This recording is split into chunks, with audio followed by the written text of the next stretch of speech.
Sebuah video menceritakan kisah pemuda menyesal di usia 21 tahun divonis diabetes hingga berakhir kaki diamputasi viral di media sosial. Nasib pilu itu dialami oleh pemuda 21 tahun asal Malaysia.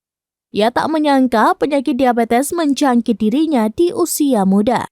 Kini ia mengaku menyesal karena menduga penyakit diabetesnya itu disebabkan gara-gara dirinya gemar mengkonsumsi minuman soda. Dalam unggahan akun TikTok @kedidikakipalsu, Mahathir mengatakan bahwa ia sudah divonis diabetes sebelum bulan Ramadan tahun 2023.